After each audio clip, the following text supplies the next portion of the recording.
হাই বন্ধুসকল, Rahman digital YouTube চেনেললৈ সকলোকে স্বাগতম জনাইছোঁ।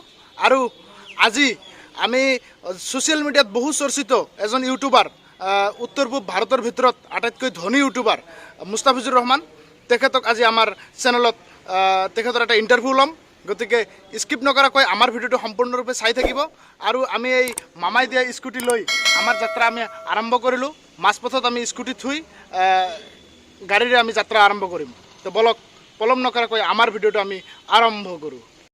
আমি চলন্তপাৰাৰ পৰা সুদূৰ গোৱালপাৰালৈ যাত্ৰা আৰম্ভ কৰিলোঁ আৰু আহি নৰনাৰায়ণ সেতু পাই গ'লোঁ। বন্ধুসকল, এই যে গাড়ীবিলাক আপোনালোকে দেখিছে লাইন কৰি ৰাখিছে, এয়া নৰনাৰায়ণ সেতু ব্ৰিজৰ এই পাৰৰ দৃশ্য। আৰু যিটো দৃশ্য সেইটো ব্ৰিজৰ মানে সিপাৰৰ পৰা সিপাৰে গাড়ী চলে, এই পাৰৰ পৰা এই পাৰে গাড়ী চলে, মানে আন্তঃজিলা যাতায়াত ইতিমধ্যে বন্ধ আছে, যাৰ বাবে এই দৃশ্য আপোনালোকে চাই আছে। এয়া হৈছে নৰনাৰায়ণ সেতু দলং। আমি উত্তৰ পূব ভাৰতৰ যিটো ধনী ইউটিউবাৰ তেওঁক লগ কৰিবলৈ গৈ আছোঁ আৰু এই দলঙৰ ওপৰেৰে আমি গৈ আছোঁ। আপোনালোকক আমাৰ ভিডিঅ'টোত এই নৰনাৰায়ণ সেতু দলংখনো দেখুৱাই দিলোঁ। এজন সফল ইউটিউবাৰ বুলি আপোনালোকে ক'ব লাগিব। ইউটিউব জগতত মানে ইউটিউবত নিজৰ আধিপত্য বিস্তাৰ কৰি আছে, একদম মানে বেলেগ কৌশলেৰে নিজে ইনকাম কৰিছে, বহুত লাখ লাখ টকা ইউটিউবৰ পৰা সৰকাইছে। এটা দৰিদ্ৰ পৰিয়ালৰ পৰা আগুৱাই গৈ নিজৰ যি কলা কৌশল সেয়া প্ৰয়োগ কৰি যি কোটি কোটি টকাৰ সম্পত্তি ইউটিউবৰ পৰা ইনকাম কৰিবলৈ সক্ষম হৈছে, ইউটিউবত দপদপাই থকা সেই ইউটিউবাৰজনেই হৈছে গোৱালপাৰা জিলাত বসবাস কৰি থকা মুস্তাফিজুৰ ৰহমান।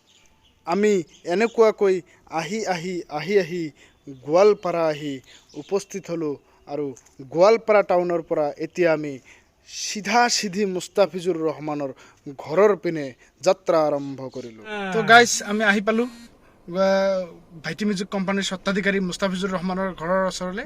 আৰু আমি এতিয়া ঘৰৰ ভিতৰত সোমাই যাম, মুস্তাফিজুৰ ৰহমানক লগ ধৰিম। এজনী ছোৱালী ইউটিউবাৰে চাওক মুস্তাফিজুৰ ৰহমানৰ ইণ্টাৰভিউ লৈ আছে, আমিও ল'ম, অলপ ধৈৰ্য ধৰক। আমাৰ ইণ্টাৰভিউটো আহি যাব এতিয়া অতি বহু ব্যস্ত মানুহ, তথাপিও আমাক অলপমান সময় দিব আৰু সেইখিনি সময়ত যি কয় আৰু শুনিব লাগিব আৰু। তো বন্ধুসকল, এয়া হৈছে আমাৰ ছাৰ মুস্তাফিজুৰ ৰহমান, তেখেতৰ ওচৰলৈ আমি আহিছিলোঁ। দাদা কিবা কৈ দিব নেকি? নিশ্চয়, যিহেতু আপোনালোকে চাইছে ইউটিউবত মই কাম কৰি আছোঁ, সকলোৱে ইউটিউবত কাম কৰি আছে, যিহেতু সকলোৱে ইউটিউবত ভাল চেষ্টা কৰি আছে, যিহেতু এই চেষ্টা কৰি আছে যদি আপোনালোকে সিহঁতক ছাপোৰ্ট কৰক, ছাপোৰ্ট কৰিব আগত লওক। অসমীয়াত ভিডিঅ' ব্লগিং কৰি আছে। চেনেলৰ নাম কি? ৰহমান ডিজিটেল। মোৰ নাম আব্দুৰ ৰহমান। এখেতৰ নামতে চেনেল। আপুনি দয়া কৰি আপোনালোকে এখেতৰ চেনেলটো কৰাৰ সহায় কৰক। ধন্যবাদ। ধন্যবাদ, আপুনি আগুৱাই যাওক। ধন্যবাদ, থেংক ইউ।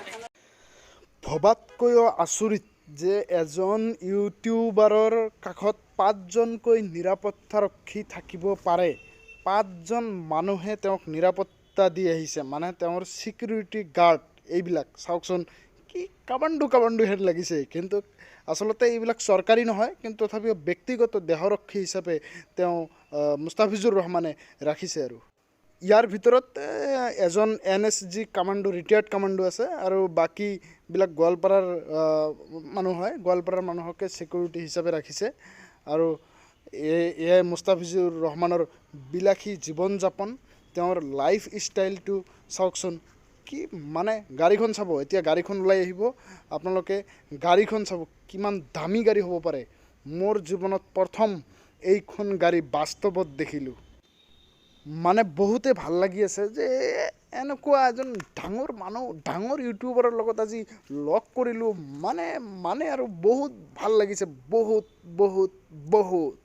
এটা বেলেগ ষ্টাইলত জীৱন যাপন কৰি আছে, এটা বেলেগ ষ্টাইলত তেওঁৰ যিটো ধাৰাবাহিকতা, এইটো তেওঁৰ যি ইউটিউব চেনেলটো গ্ৰ' হৈ গ'ল, এইটো মানে একদম বেলেগ ধৰণে আগুৱাই গৈ আছিল। আজিৰ পৰা 3 বছৰ আগত মুস্তাফিজুৰ ৰহমান নামৰ মানে তেনেকুৱা আৰু ইমান ডাঙৰ নাছিল, মানে সৰু সুৰা ভাঙা চিঙা মোবাইল লৈ ইউটিউব কৰিছিল।